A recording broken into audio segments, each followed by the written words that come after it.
है तू? तेरी कितनी हिम्मत! मेरी मेरी पुश्तैनी जायदाद पे नजर रखेगा तू? अगर हिम्मत है तो सामने आके दिखा। मेरे घर की तरफ बढ़ता हुआ तेरा हर एक कदम तुझे भारी पड़ेगा, भारी पड़ेगा।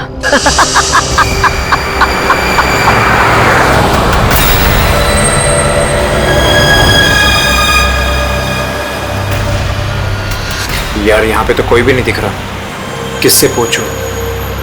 इतना घना जंगल है, कोई साइन बोर्ड भी नहीं है यहाँ पे।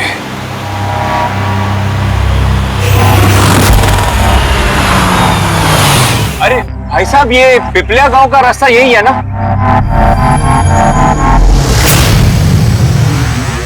अरे सुनो ना भाई साहब, अरे बड़ा अजीब आदमी है।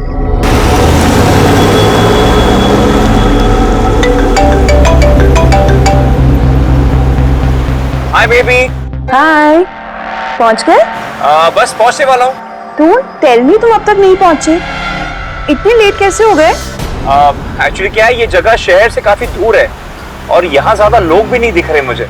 Alright, tell me, are you missing me? Of course, पूछने वाली क्या बात है। अच्छा, तुम एक काम करो, जल्दी जल्दी ये सारी फॉर्मेलिटीज खत्म कर लो, अपनी सारी कागजी कार्रवाई एंड ऑल दैट। उसके बाद मे बी नेक्स्ट फ्लाइट से I can come and join you in India. What's it? Great, that's good news.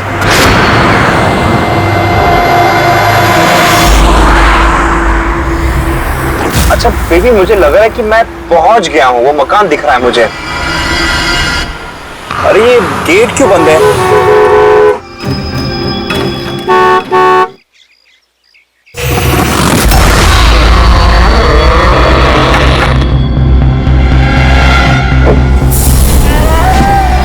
जी? राय रंजीत के मकान में जा रहे हो? हाँ। मत जा, वो तेरी जिंदगी की सबसे बड़ी गलती होगी। मत जा। लेकिन आप कौन है? मैं तुम्हारी मौत, तुम्हारी मौत।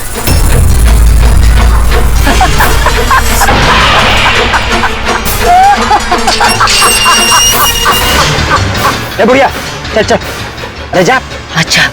अच्छा वरना तू भी मरेगा, तू भी मरेगा। मत जा वरना तू भी मरेगा, तू भी मरेगा। नसर साहब, आप राज साहब हैं?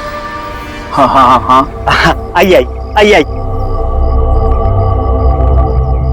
Hello Raj, Raj, are you okay? कौन था? हाँ, अरे वंदना, मैं ठीक हूँ, कोई नहीं था और मैं पहुंच गया हूँ। ठीक है, बंगले पे मैं कॉल करता हूँ तुम्हें। Okay okay, you take care. हाँ, I will speak to you soon. Bye bye bye.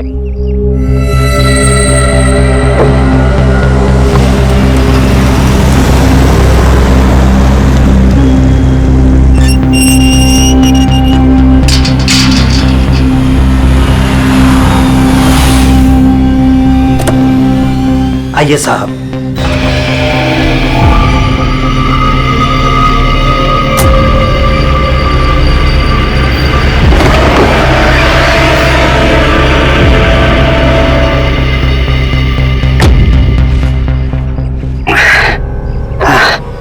साहब, सफर में कोई तकलीफ तो नहीं हुई? नहीं, लेकिन वो औरत कौन थी? बुढ़िया औरत जो आपसे बात कर रही थी ना, लाली नाम है उसका, थोड़ी अजीब सी है। आपको उसकी बातों का बुरा तो नहीं लगा? नहीं, बुरा नहीं लगा मुझे, पर मुझे एक बात समझ में नहीं आई कि उस औरत ने मुझे यहाँ आने से मना क्यों किया। जाने दीजिए ना साहब उसकी बातों का, थोड़ी सी हिली हुई है, कुछ भी बकती रहती है। आप आइए, अंदर आइए।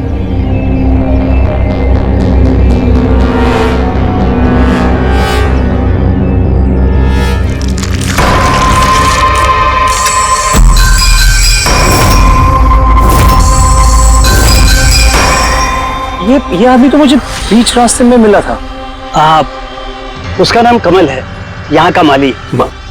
हमने सोचा अब आप यहाँ पर रहने वाले हैं तो क्यों ना बगीचे के जो रंग बिरंगे फूल हैं फिर से खिल उठाएं। अच्छा, आइए साहब।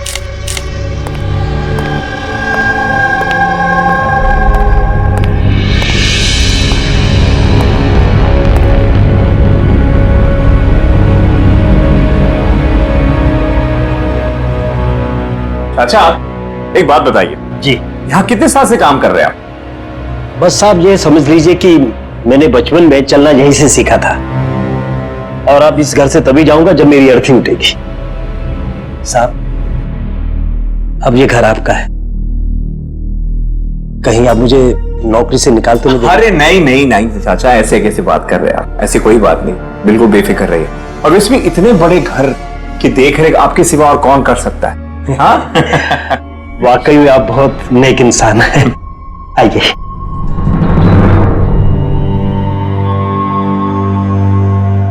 साहब ये है आपका रूम, वॉशरूम उधर है, आप फ्रेश हो जाइए, तब तक मैं आपके लिए खाने पीने का बंदोबस्त करता हूं। ठीक है। ठीक है साहब।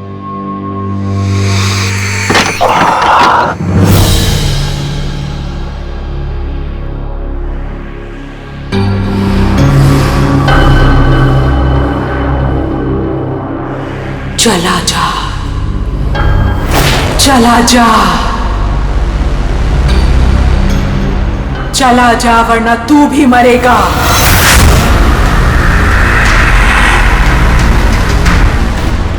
कौन?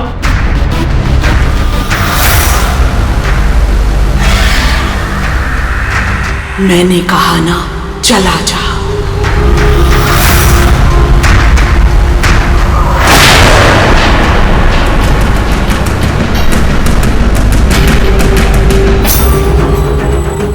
कौन है?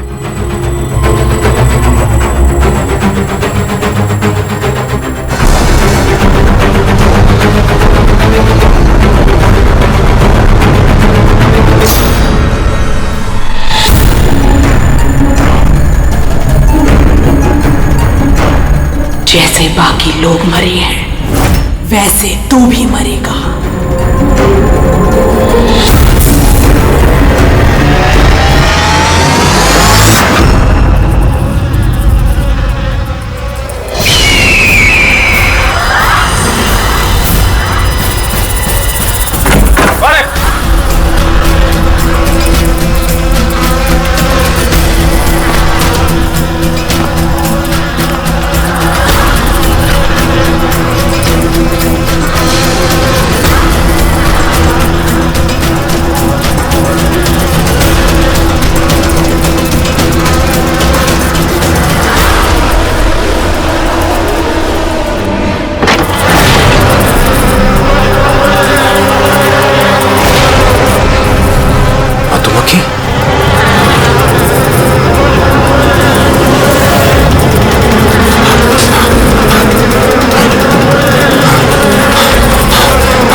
प्रद्युमन प्लीज। हाँ जरा शांत हो जाइए, कौन बोल रही है? मैं कौन बोल रही हूँ, मुझे क्या काम है, मैं सिर्फ उन्हें बताऊंगी। Can you just make me speak to him right now, please? एक तो होल्ड करिए। सर, हाँ सर, फोन कॉल है। सर कोई लेडी है, बहुत रो रही है, कह रही है सिर्फ आपसे बात करेगी। Hello hello, ACP Pradyuman. हाँ मैं एसीपी प्रद्युमन बोल रहा हूँ। सर, हाँ कहिए। सर मैं बंदा बोल रही हूँ अमेरिका से। हाँ बताइए। सर मेरे साथ बहुत बहुत बहुत बुरा हुआ सर। क्या हुआ आपके साथ? सर मेरे फियांसे राज इंडिया गए थे पुश्तैनी मकान खरीदने। सर मधुमक्खियों के काटने से उनकी मौत हो गई। क्या? अच्छा तो बताइए मैं क्या कर सकता हूँ आपके लिए? सर लेकिन मुझे लगता है कि उनकी मौत मधुमक्खियों के काटने से नहीं हुई। इनफैक्ट उनका मर्डर हुआ है। He's been killed। तो ऐसा क्यों लगता है आपको कि उनका खून हुआ है? सर वो जब प्रॉपर्टी खरीदने के बाद कागजी कार्रवाई के लिए जा रहे थे तो तब तब क्या हुआ? सर मैंने साफ साफ सुना था राज को कोई औरत धमका रही थी। कौन कौन थी वो औरत? No sir, I have no clue. जरा एक बात बताइए, क्या आपके राज की यहाँ इंडिया में किसी के साथ कोई दुश्मनी थी, कोई झगड़ा वगड़ा हुआ था? नहीं सर, राज की किसी के साथ कोई एनिमिटी, कोई दुश्मनी नहीं थी। इनफैक्ट राज तो इंडिया में किसी को जानता ही नहीं था। तो फिर कौन कर सकता है ये? कौन जान ले सकता है राज की? क्या आपको किसी पर शक है? नहीं सर, कोई शक नहीं। सर राज तो एक नेक काम करने जा रहे थे। कैसा काम? He wanted to start an orphanage. सिर्फ एक अनाथ आश्रम खोलना चाहते थे वो। वाकई नेक काम है, लेकिन किससे खरीदने वाले थे मकान वो? सब मकान तो वो ऑलरेडी खरीद चुके थे गवर्नमेंट से नीलामी के बाद। वो सर इंडिया कागजी कार्रवाई के लिए गए थे। देखिए, एक काम कीजिए, सारे के सारे डिटेल मुझे भेज दीजिए, मैं आपकी पूरी की पूरी मदद करूंगा, ठीक है? सर मैंने सीआईडी के बारे में बहुत सुना। सर मुझे भी जस्टिस मिलेगी ना? वंदना जी, मैं आपसे वादा करता हूं, आपको पूरा का पूरा इंसाफ दिलाएंगे हम, और जिसने भी आपके राज के साथ बुरा किया है उसे हम सजा दिलवाएंगे। वंदना,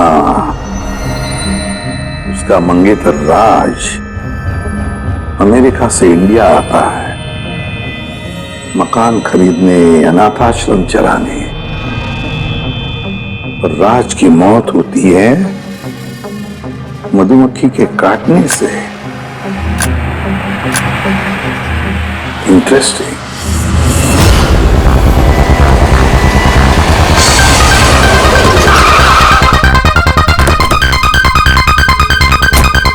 सर यही वही बंगला है जो राज ने सरकार से नीलामी में खरीदा था। अच्छी खासी प्रॉपर्टी लग रही है। आप देखभाल करते हो उस जगह की? जी हाँ, कहिए। कहेंगे आप, हम सिर्फ सुनेंगे। क्या मतलब? सीआईडी? क्या बात होगी सर? राज राकेश नाम के एक आदमी का खून हुआ है यहाँ पे। बहुत बुरा हुआ सर उनके साथ। उन्होंने ही सरकार से ये मकान खरीदा था। हाँ, उन्हीं की बात कर रहे हैं। उनका खून भी हुआ, मधुमक्खियों के काटने से उनकी मौत हुई है। मैंने खुद अपनी आंखों से देखा था। नहीं, देखा होगा आपने, लेकिन यहाँ इस बंगलों में आने से पहले किसी औरत ने उन्हें धमकी दी थी। कुछ जानते हो उस औरत के बारे में?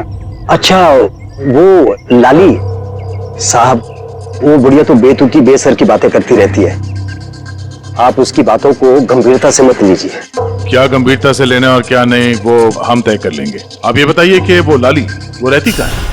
कहीं भी नहीं सर। कहीं भी नहीं मतलब? उस बेचारी का ना तो अपना कोई घर है और ना ही कोई अपना परिवार। बस दिन भर इधर उधर घूमती रहती है। नहीं, कहीं तो बैठती होगी, खाना वाना खाती होगी, कोई एक जगह होगी ना जहाँ पे वो रहती होगी ज्यादातर। हाँ, पास में एक तालाब है, अक्सर वहीं बैठी रहती है। अच्छा, दे क्या तुम इस लाली से मिल लो, तब तक इस मकान का चक्कर लगा लेता हूं मैं। ठीक है, अब जरा वो जगह दिखाओ जहां पे खून हुआ था। आइए साहब। राज साहब यहां गिरे पड़े थे।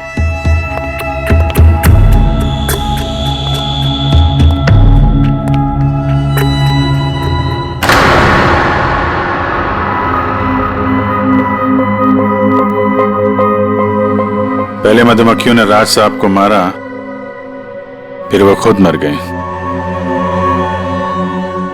ये मधुमक्खी के हमले यहाँ पे अक्सर होते रहते हैं क्या? नहीं साहब, इससे पहले तो मैंने एक मधुमक्खी भी नहीं देखी यहाँ। पता नहीं राज साहब के पीछे इतनी सारी मधुमक्खियां अचानक कहां से आ गई। राय रंजीत की हवेली से आ रहे हो ना तुम लोग?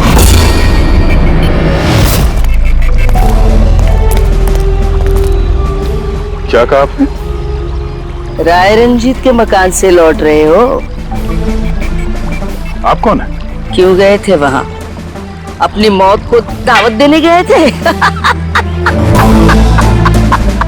सर लगता है ये लाली है। आप लाली हो ना? हाँ, तुम्हें किसने बताया? तुम्हें राय रंजीत के जासूसों ने यहाँ भेजा है? हाँ, उन्होंने ही भेजा है ना यहाँ पे। कौन राय रंजीत? सांप था वो, सांप। उसने मेरी दादी को धोखा दिया, उन्हें अपने ही घर से धक्के मार के निकाल दिया। शर्म आनी चाहिए तुम्हें रंजीत। तुम अपनी खुद की भाभी को घर से बाहर निकाल रहे हो। कम से कम अपने भैया का तो लिहाज किया होता। अरे उनका क्या लिहाज करना, उन्होंने खुद ही तो अंगूठा लगाकर ये घर मेरे नाम किया है। तूने उन्हें शराब पिलाकर धोखे से अंगूठा लगवाया था। अब क्यों किया, कैसे किया, इस गहराई में जाने से क्या फायदा। समझने वाली बात तो ये है कि ये मकान अब मेरा है और तू सड़क पर आ गई है। चलो निकलो इसे यहाँ से। अब तक कितने लोग मरे? वो सब लोग मर गए जिन्होंने वो मकान खरीदना चाहा। तुम लोग वो घर मत खरीदना, तुम भले लोग लग रहे हो, वरना तुम्हारी बीवी विधवा हो जाएगी।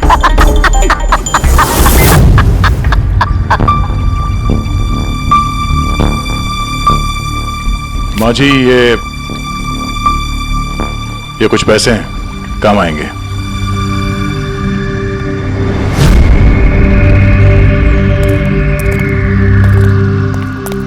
सर, लगता नहीं है इसका राज की मौत में कोई हाथ है। ये तो खुद बेचारी सदमे और विश्वास में लग रही है। हो सकता है राज की मौत कोई मर्डर ही ना हो, कोई हादसा हो।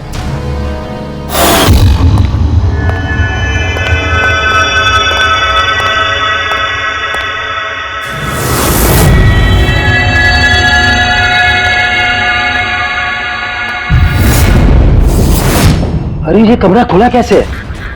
ये तो बंद था। एक मिनट रुको, शायद राज ने खोला।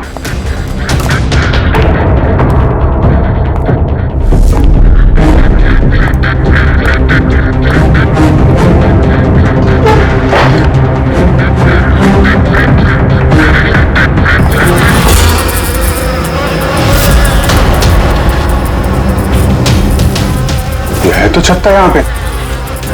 इधर आओ। जी सर। ये है मधुमक्खी का छत्ता। मैं पहली बार देख रहा हूँ साहब।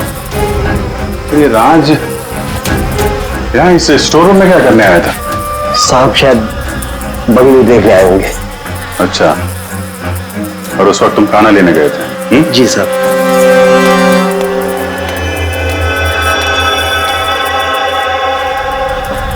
वो कौन है?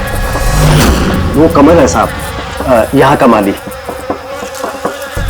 जब राज साहब की मौत हुई थी तो ये था यहाँ पे? जी हाँ था। कमल, इधर आओ, साहब बुला रहे। जी सर। कमल, जब राज साहब की मौत हुई थी तो यहाँ आसपास किसी अनजान आदमी को देखा था तुमने? कोई अजीब सी घटना हुई हो? नहीं साहब। तो ये छत्ता यहाँ पे है तो तुम्हें कुछ काम करने में परेशानी नहीं होती? मधुमक्खी ने काटा नहीं तुमको कभी? नहीं सर, मधुमक्खी तो तब काटती ना जब यहाँ कोई छत्ता होता। पहले तो मैंने ये छत्ता यहाँ देखा ही नहीं साहब। क्या बात कर रहे हैं? हाँ साहब, मैंने आपसे पहले कहा ना कि इससे पहले इस घर में हमने एक मधुमक्खी भी नहीं देखी। कमाल है। फिर ये छत्ता आया कहाँ से? और मधुमक्खियों ने राज को ही क्यों काटा? ये तो कोई एक्सपर्ट ही बता सकता है। आसान के क्या पता चला राज की मौत के बारे में? मौत कैसे हुई? बॉस, इसकी मौत मधुमक्खियों की वजह से हुई है। यार तुझे पूरा यकीन है राज की मौत मधुमक्खियों की वजह से ही हुई है? हाँ बॉस, ये डॉक्टर ने जो रिपोर्ट बनाई है मैंने वो भी देख ली। इस राज का अच्छी तरह से चेकअप भी कर लिया।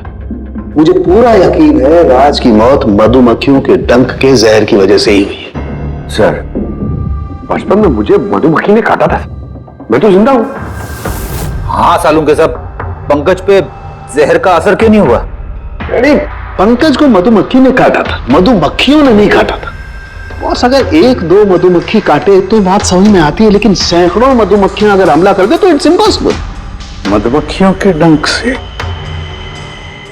सालूं के कहता है कि राज की मौत मधुमक्खियों के डंक से हुई है, मधुमक्खियों के जहर से।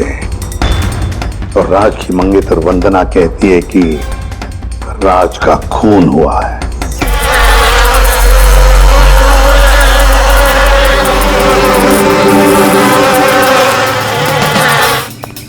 100% इस छत्ते को बाहर से लाकर यहाँ पर लगाया गया। मधुमक्खी के छत्ते को किसी और जगह से लाके किसी और जगह लगाया जा सकता है? इतना आसान है? इतना मुश्किल भी नहीं है। शहद के व्यापार के लिए अक्सर ऐसा किया जाता है। आप बता सकते हैं कितने दिन पहले इस छत्ते को यहाँ पे लगाया गया? ज्यादा दिन नहीं है, लगभग 2-3 दिन। सर अगर मान भी ले कि खूनी ने ये छत्ता यहाँ पर इसलिए लगाया था कि वो राज को मार सके, लेकिन उसे कैसे पता था कि ये मधुमक्खियां राज पे ही हमला करेंगे, किसी और पे नहीं? मधुमक्खियां बिना वजह किसी पे भी डंक नहीं मारती, क्योंकि डंक मारने के बाद उनकी खुद की मौत हो जाती है। तो ऐसी क्या चीज है जो उन्हें उत्तेजित करती है अटैक करने के लिए? देखिए, जब उन्हें लगता है कि सामने वाले इंसान से उन्हें कुछ खतरा। अच्छा केदार साहब, ऐसा हो सकता है क्या कि मधुमक्खियों को ट्रेन किया जा सके कि वो किसी एक आदमी पे हमला करें? कैसी बातें करते हैं अभिजीत साहब, ये मधुमक्खियां शार्प शूटर नहीं कि कोई भी इन्हें कह दे कि फला फला को डंक मारकर आ जाओ। अच्छा, आपने अभी भी कहा कि ये मधुमक्खी किसी को काटने के बाद ये खुद भी मर जाती है, तो ऐसी क्या मजबूरी है कि वो किसी को काटती है? जरा डिटेल में समझाएंगे? मधुमक्खी जब भी किसी को डंक मारती है तो फेरोमोन नाम का एक गंध छोड़ती है, जिससे कि बाकी मधुमक्खियां सचेत होकर सब मिलकर उस पर हमला कर देती हैं।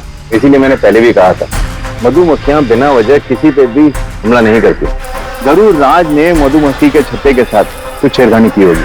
सर खूनी को कैसे पता था कि राज इस छत्ते के साथ छेड़खानी करेगा? कहीं ये मौत वाकई हादसा तो नहीं?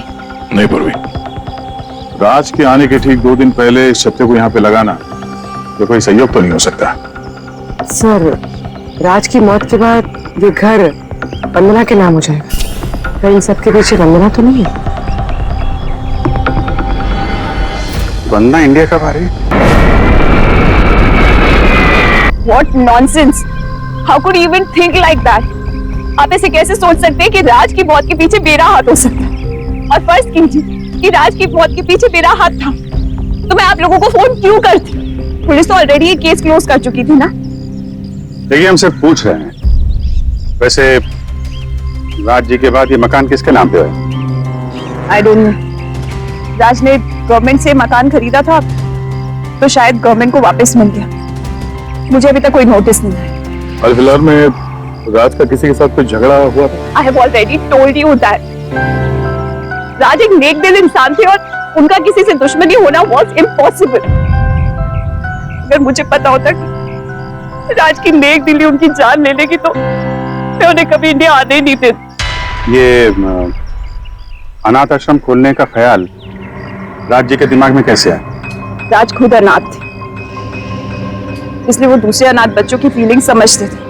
वो अनाथ बच्चों को घर जैसा माहौल देना चाहते थे, और जैसे उन्हें पता चला कि गवर्नमेंट ये मकान नीलाम कर रही है तो राज ने सबसे ऊंची बोली लगाकर ये मकान खरीद लिया। तो कहीं इस राज की मौत का कारण ये घर तो नहीं? हो सकता है कोई और भी इस घर को खरीदना चाहता था, राज बीच में आ गया इसलिए। What? कोई इतना नीच कैसे हो सकता है? इस दुनिया से इंसानियत उठ गई है क्या? इंसानियत है वंदना जी, इंसानियत है, लेकिन कुछ लोग हैं जो इंसानियत में जहर घोलने पे तुले हुए हैं। पता करते हैं किस किसको दिलचस्पी थी इस प्रॉपर्टी में। देखिए सर, मैं आप लोगों को नहीं बता सकता हूँ कि राज जी के अलावा किन किन लोगों ने इस नीलामी में हिस्सा लिया था। सॉरी। क्यों नहीं बता सकते? देखिए, ये सरकारी सर इंफॉर्मेशन है, ऐसी किसी के साथ शेयर नहीं कर सकता हूँ मैं। हम भी तो सीआईडी का ही काम कर रहे हैं।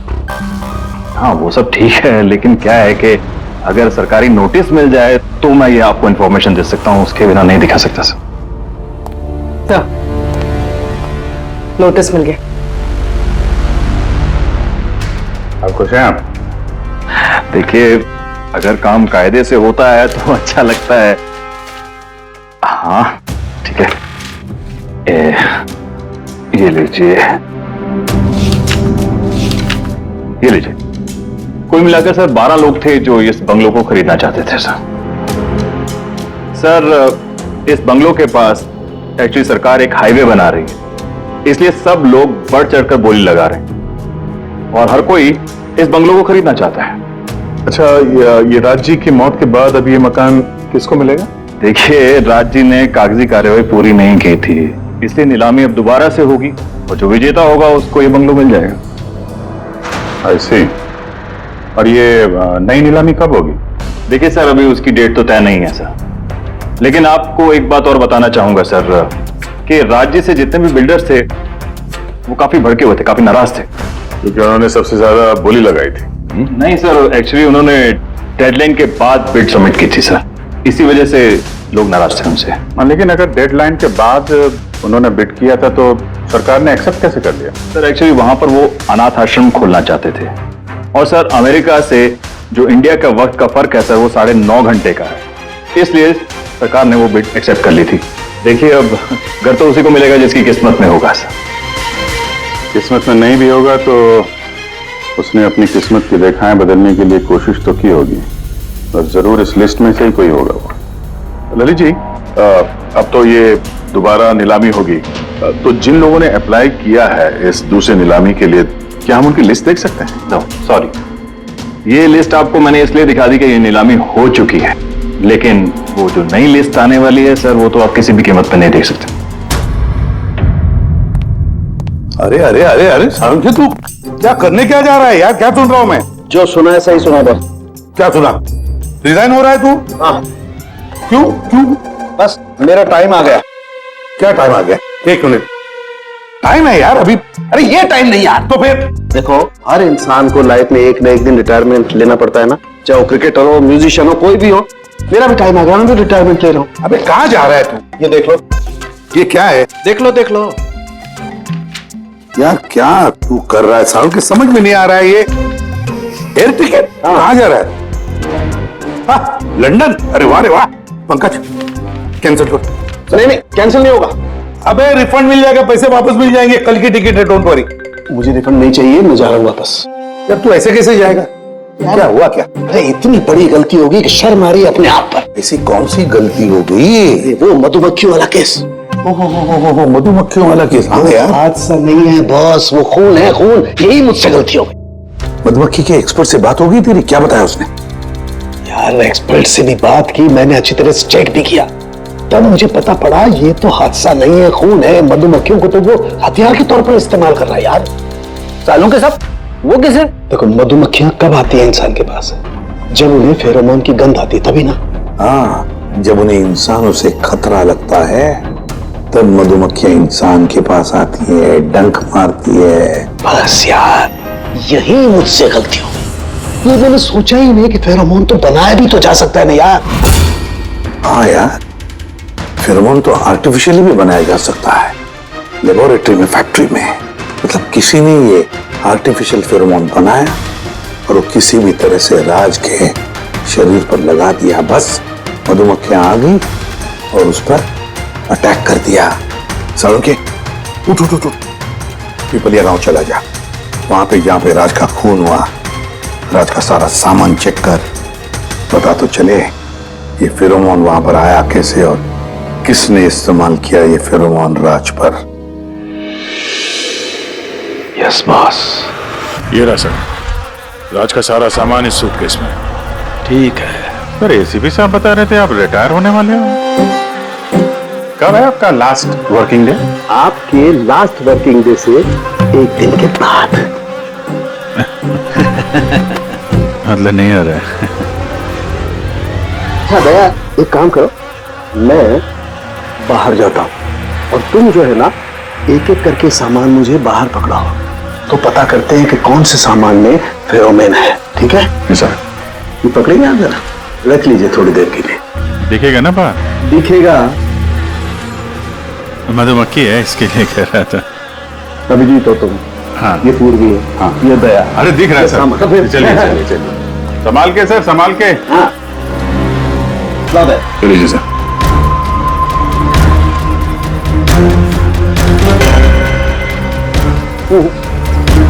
नहीं, इसमें फेरोमोन नहीं है। अरे सर संभल के। अरे कुछ नहीं, जिसमें फेरोमोन होता है उसी पर अटैक करती है।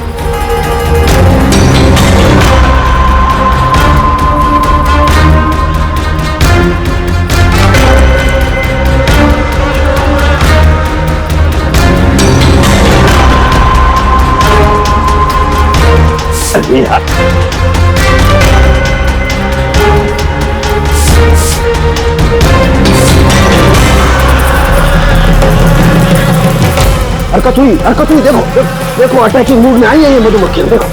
सर किसी ने राज के परफ्यूम में फेरोमोन मिलाया। अरे यार ये मधुमक्खियों ने मुझे काटा ना। सर आप निकलो यहाँ से। अरे यार, अरे पानी में जाओ, पानी में। पानी किधर है? अरे सामने उस तरफ सर। अरे उधर कुआं है सर, जाओ ना। कुएं में घुस जाओ। अरे सर निकलो यहाँ से, जाइए सर।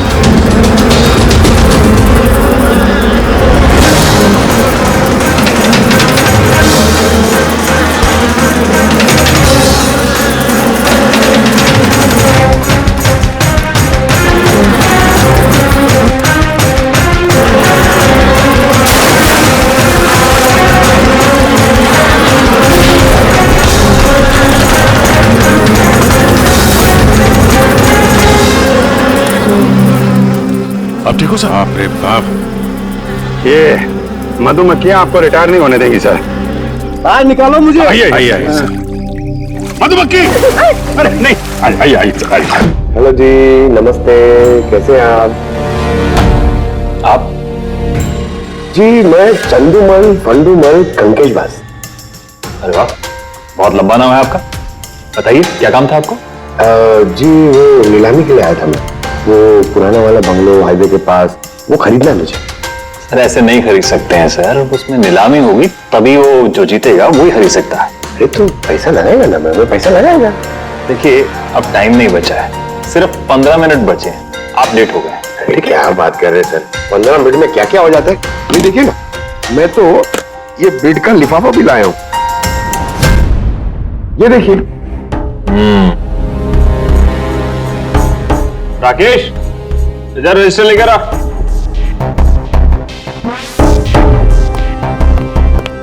साहब को दो, एंट्री कीजिए सर। हाँ यहाँ पर एंट्री कर दीजिए। अच्छा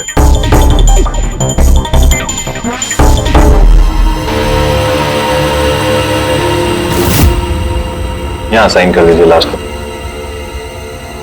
गुड, लाइट। अच्छा, वेरी गुड, ये तो अच्छा हो गया सर। वो बंगले का चाबी। और मजाक कर रहे हैं? अरे चाबी ऐसे थोड़ा ना मिलता है। अरे भाई बोली लगेगी, नीलामी होगी, उसके बाद जो जीतेगा उसको मिलेगा। भाई क्या बात कर रहे हैं आप? बिड तो मैं ही जीतूंगा, ये पक्का है। भाभी और बच्चों को मेरा प्यार देना, ठीक है सर? Thank you. पता नहीं कहां कहां से चले आते हैं, कमाल है।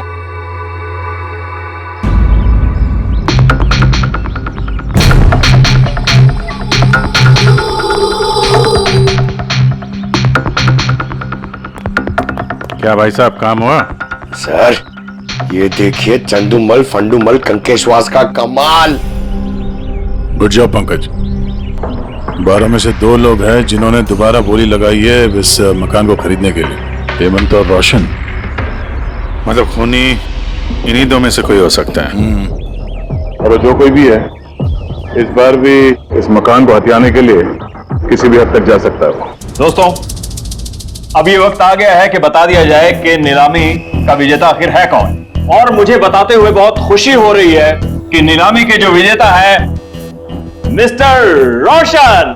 रोशन जी आपको बहुत बहुत बधाई हो। 1 मिनट, काय की बधाई हो? सबसे ज्यादा बिड मैंने लगाई थी, ये कैसे जीत गए? देखिए भाई साहब, आपको कोई गलतफहमी हुई है। सबसे ज्यादा बिड मिस्टर रोशन ने लगाई थी, इसलिए रोशन को मकान दे दिया गया। ऐसा हो ही नहीं सकता, मैंने बहुत ऊंची बोली लगाई थी, ये बिड मुझे मिलनी चाहिए थी। आप ऐसे ही बात कर रहे हैं सर, मैंने तीनों लिफाफे चेक किए हैं और चेक करने के बाद मिस्टर रोशन की कीमत सबसे ज्यादा थी, इसलिए मिस्टर रोशन को मकान दे दिया गया है। प्लीज कम ऑन यार, अब हार गए हो तो बच्चों की तरह रो मत। बिजनेस है, ऊंच नीच होती रहती है। बिजनेस में बेईमानी नहीं चलेगी। ये दिखाइए, आप पहले वो लिफाफे दिखाइए, मुझे अभी देखना है किसने कितने बिड करी है। दिखाइए दिखाइए दिखाइए, लाइए मुझे भी चेक। नहीं नहीं नहीं, ये नहीं दिखा सकते, ये नियम के खिलाफ है। चीटिंग करना भी नियम के खिलाफ है। मैंने 7 करोड़ की बिड करी है, 4 करोड़। इनके अभी हेड ऑफिस से फोन आएगा और बोलेंगे कि मैंने सिर्फ 3 करोड़ लगाए। कोई फोन नहीं 4 करोड़ कम। आपके कहने से फोन आएगा। चलो उठाओ, फोन उठाओ तुम्हारा भी। ये मुझे क्या करना है क्या नहीं करना है आप मुझे नहीं बताएंगे। ललित जी, आप तो बड़े कायदे कानून की बातें किया करते थे और फोन भी नहीं उठा रहे हैं। भाई ये तो बहुत गलत बात है, आप ब्यूरो चलिए हमारे साथ। आप कहाँ खिसक रहे रोशन जी? आप हमें मिठाई नहीं खिलाएंगे? नई प्रॉपर्टी ली है आपने? आइए आप ही आइए। आइए आइए। सर रोशन जी बिल्कुल ठीक बोल रहे हैं सर। सर रोशन जी का इससे कुछ लेना देना नहीं है। जो भी फ्रॉड हुआ है सर मैंने किया है। ये रोशन का जुर्म अपने सिर पर क्यों ले रहे हो? अच्छा खासा पैसा दिया है क्या रोशन ने तुम्हें? और एक बात याद रख लो, ये पैसा खर्च करने को नहीं मिलेगा, क्योंकि तुरंत फांसी होगी तुम्हें। सर इतनी सी बेईमानी के लिए फांसी चढ़ा देंगे? नहीं, बेईमानी के लिए नहीं, खून के लिए फांसी होगी। खून? किसका खून सर? राज राकेश का खून, जिसने पिछली नीलामी में वो प्रॉपर्टी खरीदी थी। सर लेकिन मैंने किसी को नहीं मारा सर। सर मैंने नहीं मारा है सर किसी को। पता है इस रोशन ने मारा है, तो इसकी पोल खोल दो, वरना इसके पाप का मटका तुम्हारे सिर पे फूट जाएगा। सर ये क्या कह रहे हैं सर आप? मैं भला राज को क्यों मारूंगा सर? इस प्रॉपर्टी के लिए, और किस लिए? क्या कह रहे हैं आप सर? सर मैं मानता हूं कि मैं ललित के साथ मिलकर नीलामी में छोटी मोटी हेरा फेरी करता था, पर सर एक प्रॉपर्टी के लिए किसी का मर्डर थोड़ी कर दूंगा मैं। मतलब तुम्हारे कहने का मतलब है तुमने ये खून नहीं किया? नहीं सर। चल ठीक है, पूरी जरा वो परफ्यूम लाना।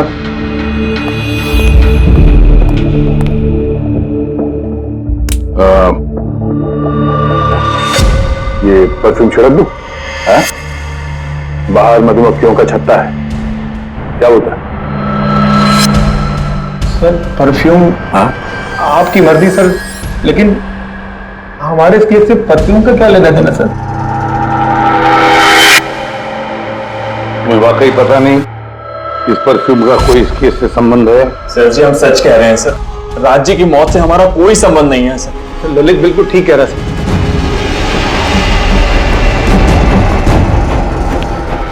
अगर ये खून रोशन ने नहीं किया है, तो फिर बचता है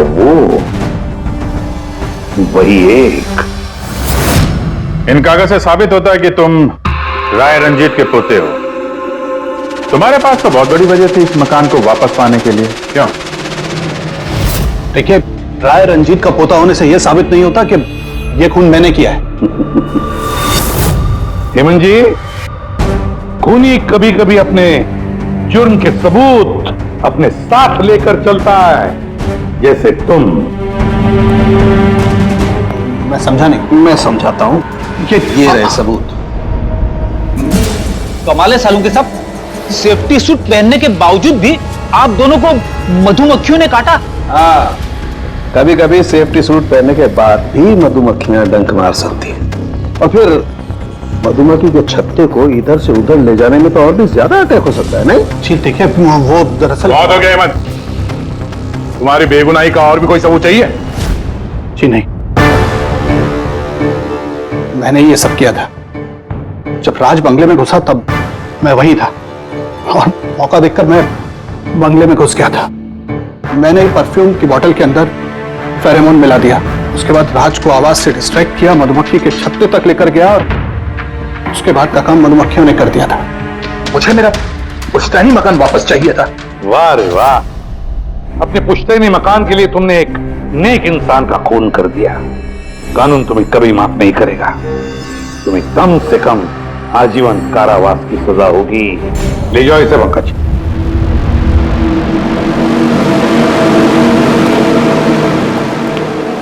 अंके, केस खत्म, रिटायर हो सकता है तू। मुझे रिटायर होना ही नहीं। कल तक तो बोल रहा था रिटायर करो।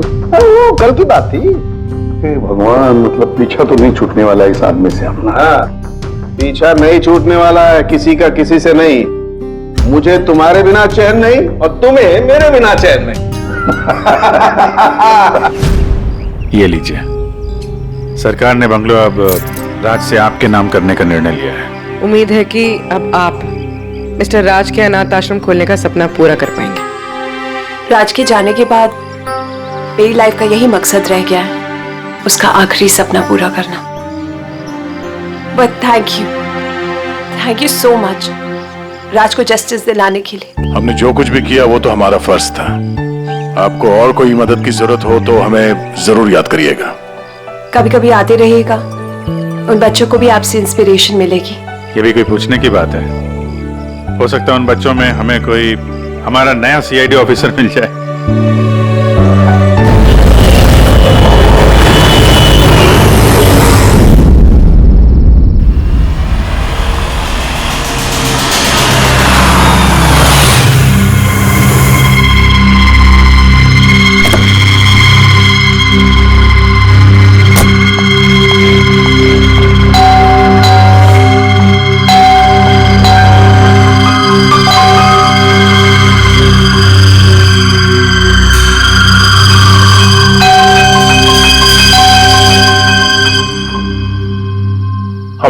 पार्टी में बुलाकर कहीं सो तो नहीं गया हुआ है?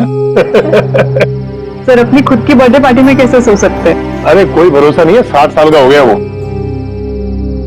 सुधीर बाहर आ भाई। हेलो, पार्टी आज ही है कल की? हाँ पार्टी आज ही है, हम श्योर। मैं फोन करता हूँ एक बार।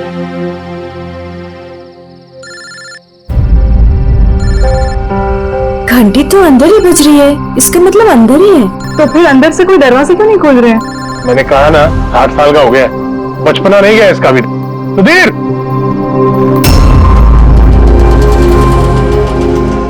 उधर खिड़की की तरफ जाकर देखेंगे। हाँ हाँ सर चलते हैं।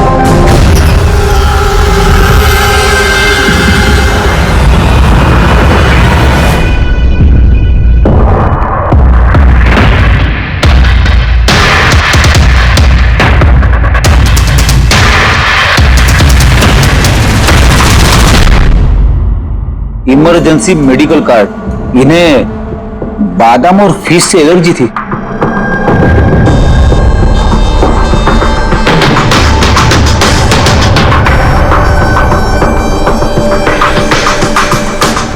सर केक भी पूरा खाया नहीं है, ये देखिए। लगता है केक कटने के तुरंत बाद ही इन लोगों की मौत हो गई।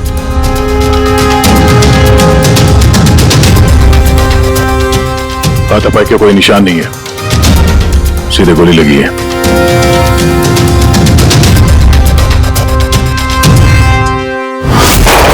यहीं से गोली मारी होगी।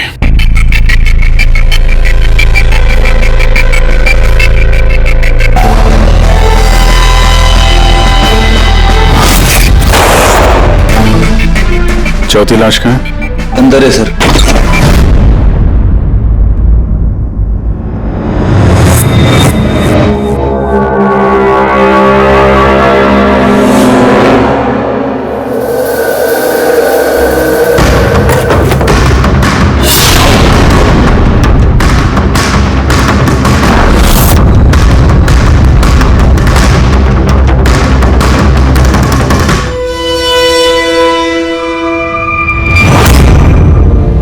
Gun case? गन गायब है।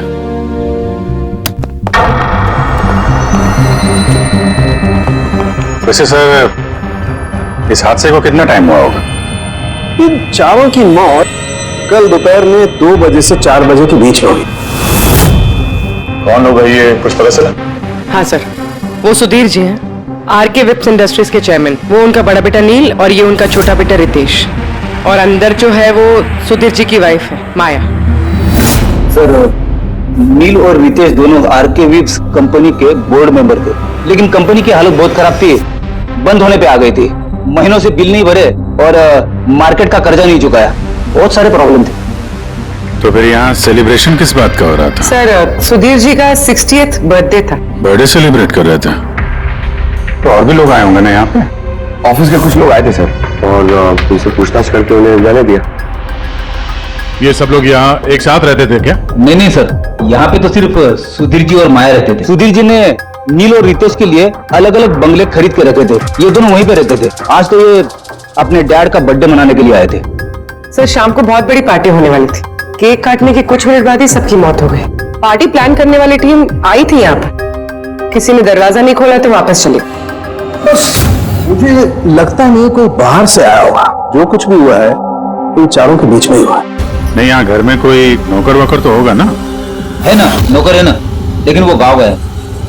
सुधीर जी ने सिर्फ आज के लिए एक सर्वेंट हायर किया था, वो कल सुबह काम करके गया और पार्टी खत्म होने के बाद साफ सफाई करने आने वाला था। पार्टी खत्म होने से पहले ये सब खत्म हो गया। लगता तो ये मर्डर ही है। सॉरी डॉक्टर साहब, पर मुझे ऐसा लगता है कि इन चारों के अलावा यहाँ कोई पांचवा भी था जो बाहर से अंदर आया था। जरा ध्यान से देखो, यहाँ पे कहीं भी हाथापाई के कोई निशान नहीं है और हर चीज अपनी जगह पे है। ऐसा लगता है कि किसी ने केक में कुछ ऐसा मिला दिया था जिसे खा के चारों बेहोश हो गए। उसके बाद वो पांचवा आदमी घर के अंदर घुसा और उसने सबको गोली मारी। ये बस 100% मर्डर ही है। मर्डर और सुसाइड भी। पर तुम इतने यकीन से कैसे कह सकते हो? सही है देखो, बाकी तीनों लाशों के पास स्ट्रगल का कोई भी निशान नहीं है, सिवाय सुधीर जी के। पैर भी मुड़े हुए हैं, ब्लड लॉस ज्यादा है, तो ऐसा लगता है कि जब इनको गोली लगी तो ये जिंदा थे। अगर ये भी केक खा के बाकियों की तरह बेहोश होते तो उनकी तरह ही पड़े रहते। इन्होंने तीनों को गोली मारी और फिर खुदकुशी कर ली, ऐसा लगता है। अगर ऐसी बात है तो जिस गन से गोली चली वो गन कहाँ है? गन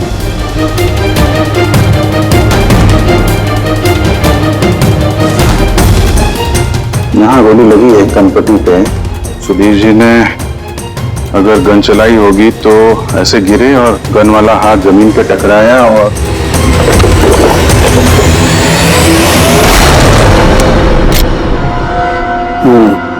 ये रही गन। सर ये देखिए, रितेश का मोबाइल मिला है। सर उसने केक काटने के बाद ही अपने सोशल प्रोफाइल पे सेल्फी अपलोड की। मैं कह रहा था ना, पांचवा कोई हो ही नहीं सकता है। सर पता नहीं क्यों मुझे अभी भी शक है। अब शक करना तो अपना काम ही है सर। एक काम करते हैं, जितने भी एविडेंस हैं, जितनी भी चीजें हैं, ब्यूरो लेके चलते हैं, देखते हैं एसीपी सर क्या कहते हैं। गड़बड़ लगती है सब। बस मुझे उन लोगों के पेट में केक के टुकड़े मिले, वो केक जो उन लोगों ने खाया था, और उस केक में सेडेटिव मिला हुआ था, नशीली दवाई। सेडेटिव इन्होंने खाया और बेहोश हो गए। चारों? नहीं, तीन, नील, रितेश और माया। मुझे इन तीनों के ही पेट में सिर्फ केक के टुकड़े मिले। मतलब सुधीर जी ने वो केक खाया ही नहीं था? नहीं, सुधीर सिर्फ अकेला था जो गोली लगते वक्त होश में था। मतलब सुधीर जी ने अपने बर्थडे पे केक नहीं खाया? नहीं खाया, क्योंकि उस केक में बादाम मिला हुआ था। लेकिन सर उनके घर वालों को तो पता ही होगा कि उन्हें बादाम से एलर्जी थी। एग्जैक्टली। तो वो ऐसे केक लाए क्यों? अजीब है, बर्थडे सुधीर जी का और केक उन तीनों ने खाया। केक तीनों ने खाया, लेकिन वहां पर जो गन मिली है उसमें से 4 गोलियां चली हैं जो इन चारों को लगी। कमाल की बात यह है कि उस पर सुधीर की उंगलियों के निशान, और वो गन भी सुधीर जी के नाम पे ही रजिस्टर्ड है। तो सुधीर जी ने पहले उन तीनों को गोली मारी, फिर खुदकुशी कर ली। पर क्यों? बर्बादी से बचने के लिए। धंधा डूब रहा था, कर्जे बढ़ रहे थे, इसलिए अपने साथ पूरे फैमिली को भी मार डाला। और क्या वजह हो सकती है? हाँ सर, ऐसा ही लग रहा है। सुधीर जी जानबूझ के वो बादाम वाला केक लाए थे ताकि उन्हें खाना ना पड़े। उसने बाकी तीनों को सेडेटिव डाल के वो बादाम वाला केक खिला दिया और बेहोश होने के बाद उन्हें मार के खुद आत्महत्या कर ली। तो रितेश ने जो फोटो अपलोड किया था नेट पर, तब लगा उसे। कितने बजे ली थी ये फोटोग्राफ? सर 2:05। और अपलोड किया? सर 2:07। सब एक बात बता, केक खाने के कितनी देर बाद बेहोश हुए होंगे सब लोग? 20 से 25 मिनट, मतलब 2:30 या 2:35। और अंदाजन मौत का वक्त भी वही है सर, वो 2:30 से 2:45 बजे के बीच। मतलब सब कुछ हुआ है 40 मिनट के अंदर अंदर। 1 मिनट, ये क्या है? तो परछाई कैसी है? ये शैडो? ये चारों तो यहाँ खड़े, तो फिर वहां पे परछाई कैसे आई? वहीं जाकर देखना होगा कि ये शैडो कैसा है। 2:04। पर्दे वर्दे की पोजीशन सेम हो गई ना? बिल्कुल सर। पोजीशन ले लेते हैं। रेडी? 2, 2, 5 या। अरे इसमें तो कोई परछाई दिख नहीं रही। तो उसमें परछाई कहां से आ गई?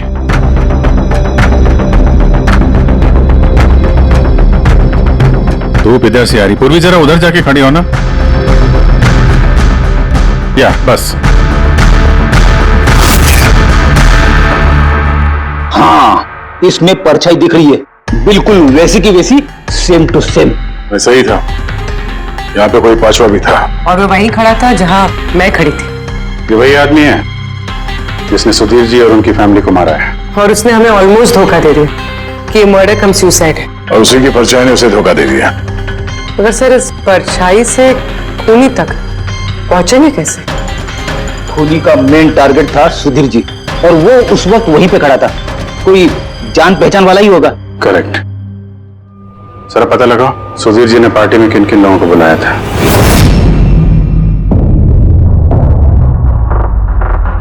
सर, मैं परी। तुम सुधीर जी की एग्जीक्यूटिव असिस्टेंट थी? जी। सर, मैं Janhvi. Marketing head. Yes sir. जी, मेरा नाम जगन्नाथ है, मैं कंपनी का लॉयर हूँ। और सुधीर जी के पर्सनल लॉयर भी। जी हाँ, लेकिन आप लोग हमसे क्या जानना चाहते हैं? सुधीर जी की कंपनी में करीब 300 लोग काम करते हैं, लेकिन उन्होंने अपनी पार्टी में सिर्फ आप तीनों को बुलाया। ऐसा क्या खास रिश्ता था आप लोगों का सुधीर जी के साथ? सर, मैंने पहले भी कहा है कि मैं उनकी एग्जीक्यूटिव असिस्टेंट थी।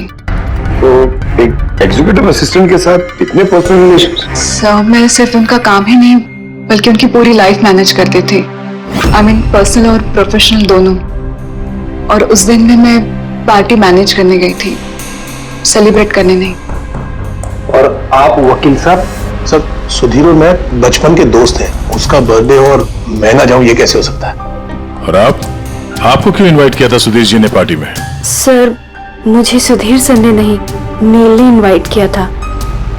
मैं और नील बहुत अच्छे फ्रेंड्स थे। सी, आप उनका पूरा शेड्यूल मैनेज करती थी। तो पार्टी वाले दिन कोई मिलने आने वाला था? कोई मीटिंग वगैरह रखी थी आप लोगों ने? सर, उस दिन बैंक हॉलीडे था तो कुछ मीटिंग या अपॉइंटमेंट नहीं थी। और उनका बर्थडे था तो वो पूरा दिन अपनी फैमिली के साथ ही स्पेंड करना चाहते थे। कल दोपहर 2 और 3 के बीच में आप तीनों कहाँ थे? सर, मैं तो अपने घर पे ही थी, वी ब्लॉग बना रही थी। V blog? Video blog. मेरा एक इंटरनेट चैनल है जिस पर मैं कुछ वीडियो बना के अपलोड करती हूँ। सर, मैं घर पे सो रही थी, मेरी तबीयत ठीक नहीं थी। सर, मैं अपनी फैमिली के साथ फिल्म देखने गया था। अच्छा, इधर हाल ही में सुधीर जी के बिहेवियर में कोई बदलाव देखा आप लोगों ने? हाँ सर, मैंने एक बात नोटिस की थी। सर, अभी से कुछ 1 महीने पहले हम लोगों की मीटिंग चल रही थी।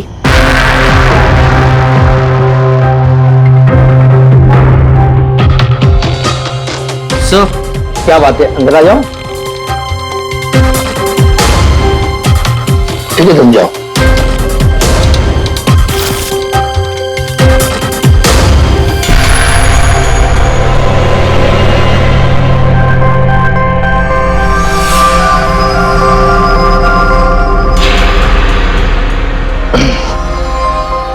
Sorry gentleman, meeting is over. बच्चों के कपड़े? Yes sir. अच्छा, और कुछ नोटिस किया आप लोगों ने? कोई अजीब बात? हाँ सर, कुछ 2 हफ्ता पहले मुझे वजीर ने बोला था कि वो अपनी वसीयत चेंज करना चाहता है। वसीयत बदलना चाहते थे? क्यों? पता नहीं सर, उनकी वसीयत में 3 लोगों के नाम थे। एक उनकी बीवी का, माया का, और 2 उनके बेटे। लेकिन वो एक चौथा नाम उसमें जुड़वाना चाहता था, ऐड करवाना चाहता था। क्या नाम क्या था उस चौथे का? सर, नाम तो उसने नहीं बताया। आपने वसीयत बदली थी? जी, मैंने सब पेपर्स तैयार कर दिए थे, बस नाम भर के और सुधीर को साइन करने थे। फिर पता नहीं क्या हुआ, अचानक अपने बर्थडे से कुछ दिन पहले उसने मुझे कहा कि वसीयत नहीं बदलनी, वो पुरानी वाली वसीयत ही रखनी है। ठीक है, अब ये चौथा आदमी कहां से आ गया जिसका नाम सुधीर जी अपनी विल में इंक्लूड करना चाहते थे? सुधीर जी की मौत का इस चौथे से कोई कनेक्शन हो सकता है? मुझे तो यही बात समझ में नहीं आ रही है, ये बच्चों के कपड़े कोई क्यों भेजेगा किसी को? बच्चों के कपड़े अगर भेजा गया था तो फिर वो एनवेलप कहाँ है?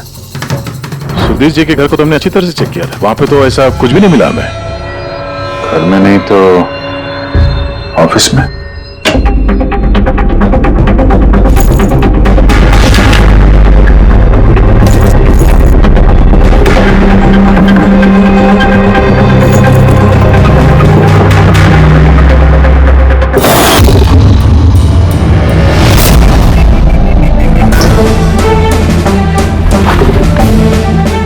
मिल गया।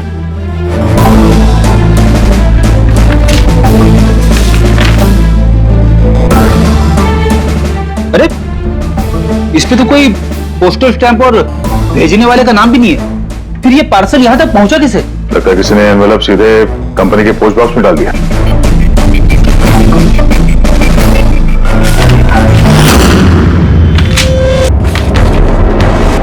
इस एनवेलप को डॉक्टर सालुंकी के पास भेज देते हैं, शायद उन्हें कुछ मिले। ठीक है। ये जानवी कह रही थी ना कि पार्सल देख के मिस्टर सुधीर एकदम चौंक गए थे। हो सकता है कोई पुरानी याद ताजा हो गई हो, और उसके बाद उन्होंने किसी को कॉल भी किया होगा। पिछले महीने के कॉल डिटेल्स मंगवाते हैं सुधीर जी के। देखते हैं ये एनवेलप मिलने के बाद सुधीर जी ने सबसे पहले फोन किसको किया था। सुधीर का फोन आया था एक अरसे के बाद। क्या बात हुई थी आप दोनों की? गुस्से में था कि मैंने उसे वो एनवेलप क्यों भेजा, लेकिन मैंने उसे कोई एनवेलप नहीं भेजा। लेकिन कोई तो वजह होगी। सुधीर जी ने आप पे शक किया। जी हाँ, वो एनवेलप में बच्चे के कपड़े थे। उसे लगा कि वो वही कपड़े थे जो मैंने और सुधीर ने हमारे बच्चे के लिए खरीदे थे। अब हमारे बच्चे के लिए? मेरा और सुधीर का बच्चा। 30 साल पहले मैं आरके विप्स कंपनी में अकाउंट डिपार्टमेंट में काम करती थी। सुधीर के पापा उसके मालिक थे। वहां सुधीर और मेरे बीच में प्यार हो गया, और कुछ समझ पाती उसके पहले मुझे पता चला कि मैं सुधीर के बच्चे की मां बनने वाली हूँ। तो आप दोनों की शादी नहीं? जी नहीं। सुधीर ने तो वादा किया था, लेकिन उसके पेरेंट्स राजी नहीं थे, क्योंकि मैं उनकी हैसियत की नहीं थी। वो तो सुधीर की शादी बहुत ही रईस खानदान में और उनकी स्टेटस की लड़की से करना चाहते थे। फिर उसके पेरेंट्स ने और फैमिली ने बहुत कोशिश की उससे, मुझे, यहाँ तक कि मेरी फैमिली को समझाने की कि मैं बच्चा गिरा दूं, लेकिन मैंने भी ठान लिया था कि चाहे कुछ भी हो जाए मैं बच्चे को जन्म दूंगी। 15 मार्च 1990 को मेरा बच्चा इस दुनिया में आया, लेकिन आते ही वो मर गया। जिस बच्चे को गोद में खिलाना था, छोटे छोटे कपड़े पहनाने थे, उसे कुछ नहीं कर पाई मैं। मुझे लगा था कि ऐसे वक्त में तो सुधीर मेरे साथ होगा, मेरा साथ देगा, लेकिन उसने तो इसके पहले मुझसे बात करने तक छोड़ दी थी। उसी महीने में उससे माया से शादी भी कर ली। तो इसीलिए आपने आज तक शादी नहीं की और यहाँ अकेली रह रही? जी हाँ। सुधीर जी ने आपके साथ जो कुछ भी किया उससे बहुत तकलीफ हुई होगी आपको। बहुत नफरत करती थी आप उनसे? मुझसे ज्यादा नफरत उससे और कौन कर सकता है। उन्होंने आपको आपका हक नहीं दिया तो आपने जायदाद में अपना हिस्सा मांग लिया। जब जायदाद में भी हिस्सा देने से मना कर दिया तो आप गुस्सा हो गई और मार दिया उसे। मैंने उसे नहीं मारा, और मैं उसे क्यों मारूंगी? मैं तो चाहती थी कि वो जिंदा रहे और जिंदगी भर तड़पे। जिस दिन सुधीर जी की मौत हुई थी, उस दिन 2 से 3 के बीच में आप कहाँ थे? मैं घर पे ही थी। आपके पास कोई विटनेस, कोई गवाह? कोई सबूत नहीं है। हेलो, हाँ सर। ओके सर, हाँ साथ में ही सर, मैं अभी बोलता हूँ जी। Yes sir. Sir Salunke sir forensic बुला रहे हैं, जल्दी कह रहे हैं कि कुछ दिखाना है। क्या? सुनोगे तो यकीन नहीं आएगा बॉस। उस एनवेलप की जब मैंने अच्छी तरह से जांच की तो मुझे फिंगरप्रिंट्स तो किसी के नहीं मिले, लेकिन उस एनवेलप पे से मुझे डीएनए के लिए सैंपल मिल गया। जिस किसी ने भी वो एनवेलप भेजा उसने शायद मुंह से थूक लगा के उसे सील किया, और इसीलिए मुझे उस एनवेलप पर से सलाइवा के ट्रेसेस मिल गए जिससे डीएनए प्रोफाइल बनाया जा सके। लेकिन सर डीएनए टेस्टिंग के लिए तो 4-6 हफ्ते लग जाते हैं। हाँ, और मैं 5 दिन के लिए जा रहा हूं दिल्ली एक कॉन्फ्रेंस में, लेकिन उससे पहले मैंने कुछ प्राइमरी टेस्ट कर लिए। अब क्या निकला सर आपके इस टेस्ट में? इस टेस्ट से मुझे पता लगा है कि ये जिस किसी का भी डीएनए, उसका डीएनए सुधीर जी के डीएनए के साथ मैच करता है। क्या? इसका मतलब है कि? इसका मतलब ये है कि जिसने भी ये एनवेलप भेजा है वो सुधीर का कोई खून का रिश्तेदार है। मतलब सुधीर का कोई अपना सुधीर को ही ब्लैकमेल कर रहा है। पर कौन हो सकता है? सर अदिति के पेट में जो बच्चा था उस वक्त वो तो मरा हुआ पैदा हुआ था। हाँ। और सर बच्चे सुधीर जी के बेटे रितेश और नील।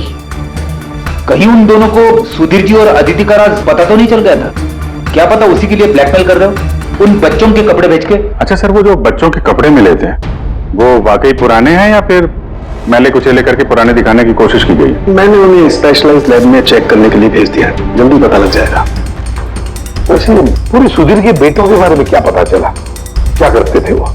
सर 1 साल पहले सुधीर जी ने अपने बेटों को अपनी ही कंपनी में बोर्ड मेंबर बनाया था और उसी के बाद से कंपनी लॉस में जाने लगी। वो दोनों कंपनी के पैसों पे खुद ही ऐश करते थे, महंगी महंगी गाड़ियां, बड़े बड़े शौक, सब कुछ करते थे सिवाय काम के। लेकिन सर सुधीर जी अपने बेटों से बहुत प्यार करते थे, दोनों के लिए अलग अलग दूंगा। तो कहीं ऐसा तो नहीं कि उन दोनों ने ही वो एनवेलप लेटर बॉक्स में डाला? ये बात समझ में नहीं आ रही, लेकिन ये ब्लैकमेलिंग क्यों? अरे यार पैसों के लिए, कंपनी डूब रही थी। करेक्ट, कंपनी कंगाल होने से पहले जो कुछ समेट सकते हो समेट लो। अगर ये सुधीर के दोनों बेटे अपने बाप को पैसों के लिए ब्लैकमेल कर रहे थे तो जरूर उनके बैंक अकाउंट्स में पैसे तो आए होंगे, बड़ी रकम आई होगी। एक काम करो, इन दोनों के कंपनी अकाउंट, पर्सनल अकाउंट सब चेक करो, देखो कोई बड़ी रकम आई थी क्या। सर कुछ मिला है? आरके विप्स इंडस्ट्रीज के अकाउंट से करोड़ों रुपए ट्रांसफर हुए हैं। इसके अकाउंट में ट्रांसफर हुआ है? एक मिनट देखता हूं सर। ये रितेश या नील का अकाउंट ही होगा? नहीं सर, ये प्राइवेट अकाउंट है, रेचल के नाम पे। कौन से पैसे? आप लोग क्या बोल रहे हैं? मुझे कुछ नहीं पता। कौन से पैसे? वही पैसे जो आरके विप्स के अकाउंट से तुम्हारे पर्सनल अकाउंट में ट्रांसफर हुए। अब कुछ याद आया? वो तो मेरी सैलरी है, मैं वहां पर काम करती थी। Salary 11 crore salary? हाँ, वो भी सिर्फ 2 हफ्तों का। उस हिसाब से तो तुम्हारे महीने की सैलरी 22 करोड़ रुपए हो गई। क्या काम क्या करती हो तुम? ब्लैकमेलिंग का काम। तुम और रितेश मिलकर सुधीर जी को ब्लैकमेल कर रहे थे। देखो रेचल, हम अच्छी तरीके से जानते हैं कि तुमने आरके विप्स में एक दिन भी काम नहीं किया है। अब सीधे सीधे सच बोलोगी या? रितेश नहीं रहा है, उसके हिस्से की जितनी भी सजा है ना वो तुम्हें ही मिलेगी। ब्लैकमेलिंग और एक्सटॉर्शन की सजा जानती हो तुम? मैंने किसी को ब्लैकमेल नहीं किया है। तो क्या सुधीर जी ने तुम्हें 11 करोड़ ऐसे ही खैरात में दिए? सुधीर अंकल ने वो पैसे ट्रांसफर नहीं किए थे। तो फिर किसने किया? मेरे बॉयफ्रेंड रितेश ने। उसने कहा कि कुछ दिनों के लिए वो अपनी कंपनी के पैसे कहीं और रखना चाहता है। कहीं और? क्यों? पता नहीं और मैंने पूछा भी नहीं। तुमने रितेश से पूछा नहीं, और जब रितेश मर गया तो पुलिस को बताया नहीं? मुझे लगा रितेश तो रहा नहीं, तो पैसे मैं ही रख लेती, किसी को क्या पता चलेगा। आखिर सुधीर और उसकी फैमिली को मारा किसने होगा? परी तो वीडियो बना रही थी, फिर जानवी बीमार थी और जगन्नाथ अपने फैमिली के साथ फिल्म देख रहा था। आदित्य के बारे में कुछ समझ में नहीं आ रहा है। और फिर कौन हो सकता है जिसने सुधीर को वो एनवेलप भेजा, वो पैकेज भेजा? कौन है वो जिसका नाम सुधीर वसीयत में डालना चाहता था पर डाला नहीं? कौन?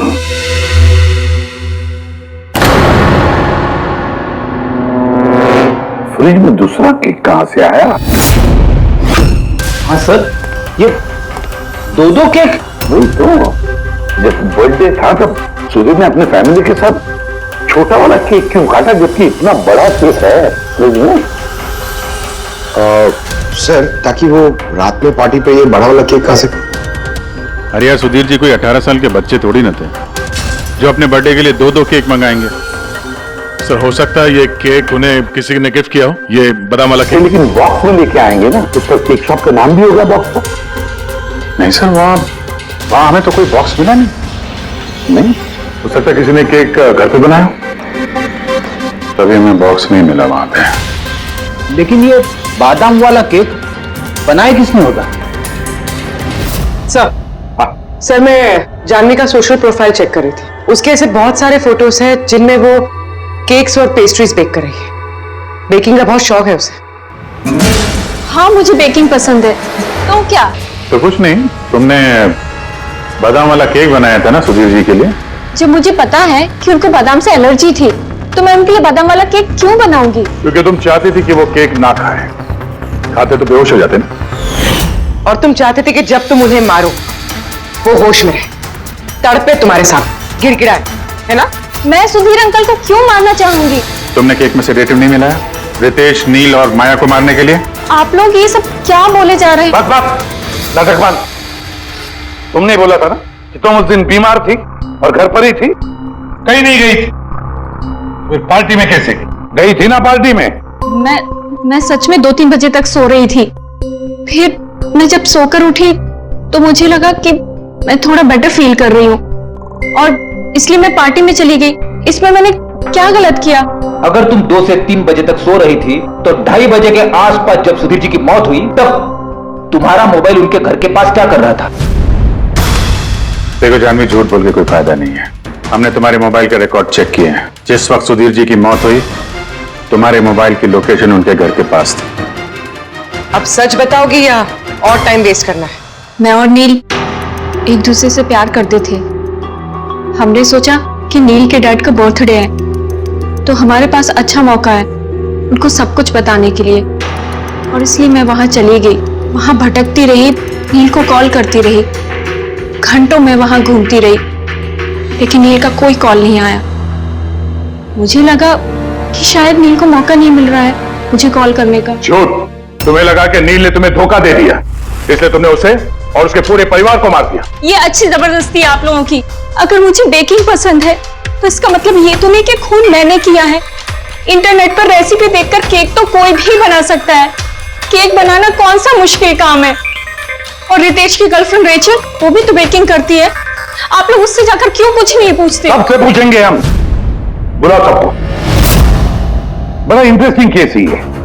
ऐसे बहुत कम होता है कि इतने सारे लोगों के पास एक ही आदमी की जान लेने के लिए मौका भी है और मकसद भी। आप लोग फिर से? सर मैं क्यों मारूंगी उनको? आप नील से शादी करना चाहती थी, फैमिली ने मना कर दिया। तो बड़ी वजह है खून करने के लिए।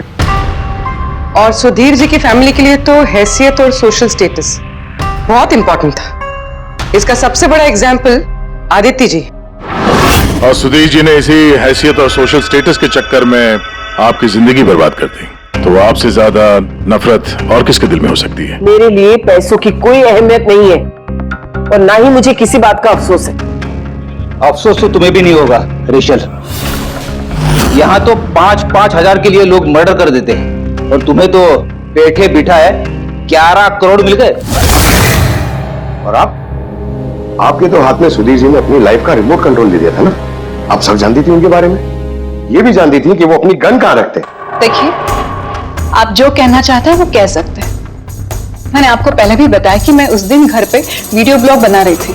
चाहे तो आप मेरा मोबाइल भी चेक कर सकते हैं। हाँ बिल्कुल, लाइए पता तो चले वीडियो ब्लॉग कैसे बनाया जाता है।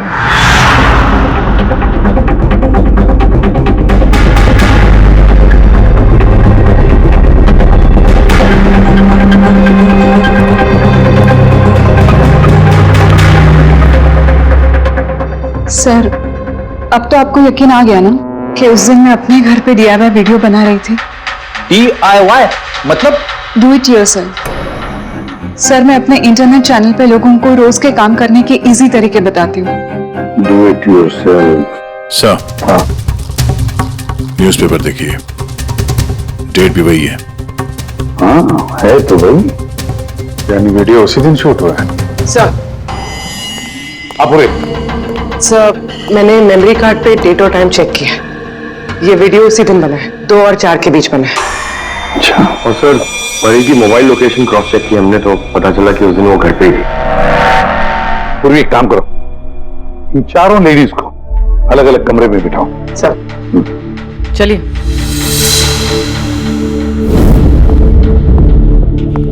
सर, आप क्या सोच रहे हैं? सारे सबूत तो उसके सपोर्ट में है। मुझे तो इस केस में अंधेरा छाता हुआ नजर आ रहा है। फिर एक बात तो पक्की है कि जब अंधेरा होता है तब परछाई नहीं होती। लेकिन मुझे लगता है ये सारा का सारा केस परछाइयों का ही खेल है। सनडायल जानते हो ना? सनडायल सनडायल वो सूरज की रोशनी किस दिशा में होती है उसके मुताबिक टाइम बताते हैं उससे। हाँ, मतलब सनडायल एक ऐसी चीज है जिससे हमें आकाश में सूरज की जगह पता चल सकती है, जिसकी वजह से हम वक्त का अंदाजा लगा सकते हैं। अब देखो, धरती हमारी घूमते रहती है, उस हिसाब से सूरज की जगह भी बदलने लगती है, जिसकी वजह से सनडायल पर परछाई की पोजीशन भी बदलते रहती है। ये तो समझ में आ गया सर, मगर इसका इस केस से क्या लेना देना? लेना देना है फ्रेडी। परी, ये सारे सबूत हमने परी से इकट्ठा किए ना, लेकिन परी एक ऐसी व्यक्ति है जो सारे एविडेंसेस को मैनिपुलेट कर सकती है, मेमोरी कार्ड में डेट भी बदल सकती है, सारे एविडेंसेस कंट्रोल कर सकती है, मगर सूरज को कंट्रोल नहीं कर सकती है परी। भूलती है कि सूरज कभी भी गलत वक्त नहीं बताएगा। मतलब ये परी ने वीडियो में डेट और टाइम दोनों चेंज कर दिया? बदल दिया होगा भी या नहीं, लेकिन अब हम इन परछाइयों से पूछेंगे कि क्या परी झूठ बोल रही है या सच बोल रही है। करेक्ट, ये सेटिंग बिल्कुल वैसी हो गई जैसे परी की वीडियो में थी, और धूप भी लगभग वैसा ही है जैसे उस दिन था। सिर्फ परी की जगह पूर्वी खड़ी है। सर, हम लोग यहाँ पे करने क्या वाले? अगले 6 घंटे तक पूर्वी को यहीं पे इसी जगह खड़ा रहना पड़ेगा जैसे वीडियो में परी खड़ी। हमें यह देखना है कि अगर परी सही बोल रही है तो 2 से 4 बजे के बीच पूर्वी के चेहरे पे ठीक उसी जगह से धूप आएगी जैसे परी के चेहरे पे थी। और अगर सर मेरी परछाई परी की परछाई से मैच नहीं हुई तो देखते हैं। कैमरा ऑन करो।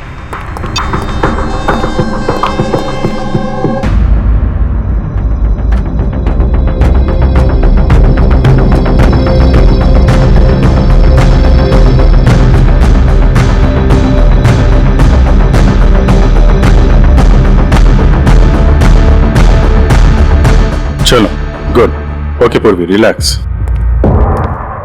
सर, क्या है वीडियो में? देखने दो यार।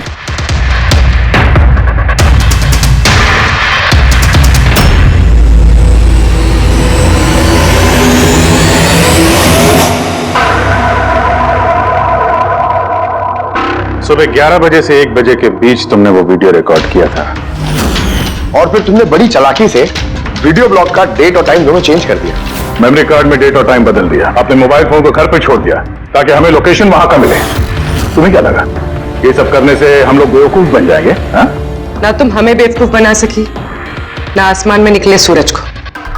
तुम्हारे वीडियो में धूप का डायरेक्शन देखकर साफ पता चल रहा है कि वो वीडियो 11 और 1 के बीच शूट हुआ है। अच्छी कोशिश की थी तुमने, लेकिन रिसर्च में कच्ची रह गई तुम। परी, तुम्हारे बारे में हमने सब कुछ जान लिया है। परी, हमें ज्यादा से ज्यादा 4 हफ्ते लगेंगे तुम्हारा डीएनए टेस्ट करके ये प्रूफ करने में कि तुम सुधीर जी की बेटी हो, लेकिन उसे सच बदल नहीं जाएगा।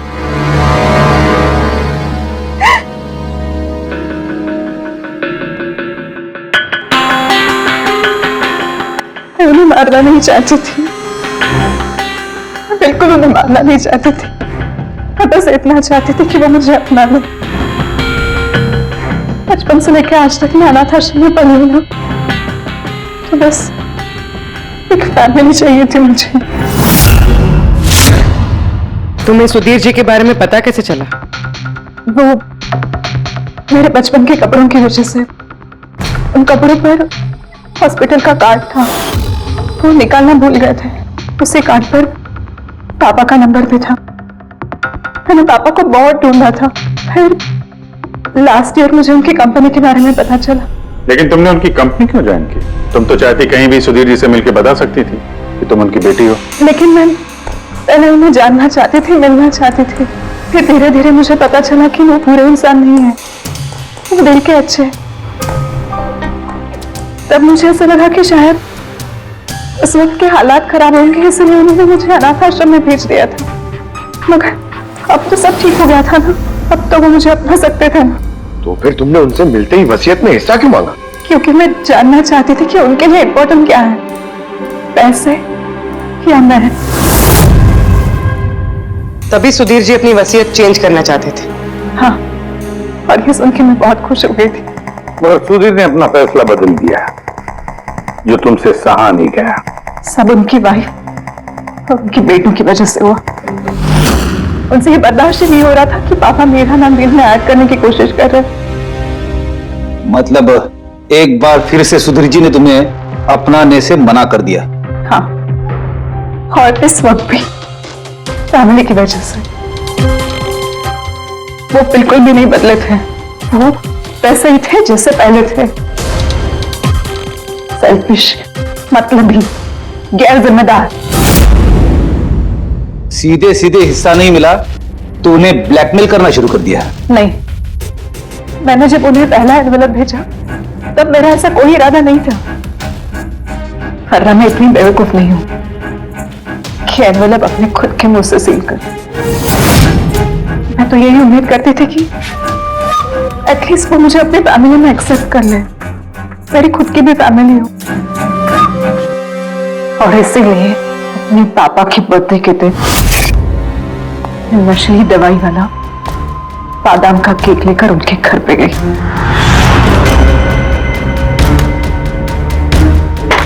Happy birthday to you.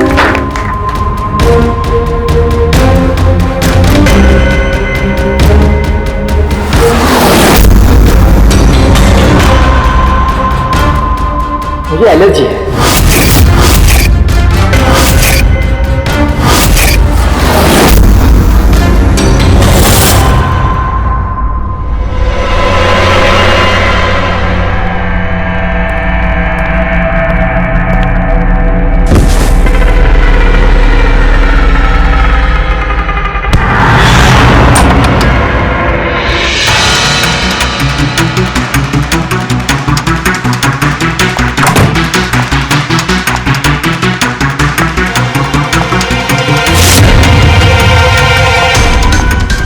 बेटा,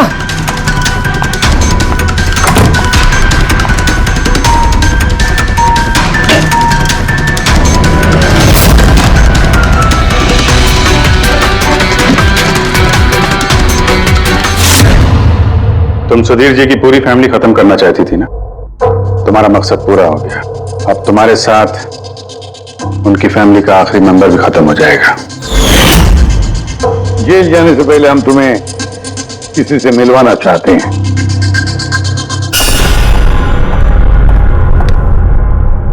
ये आदिति जी, तुम्हारी माँ। हाँ? आपसे झूठ कहा गया था कि आपका बच्चा मरा हुआ पैदा हुआ है।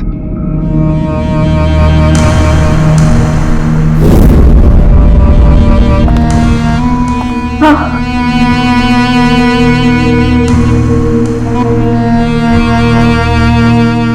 परी ने सुधीर और उसके परिवार को खत्म कर दिया।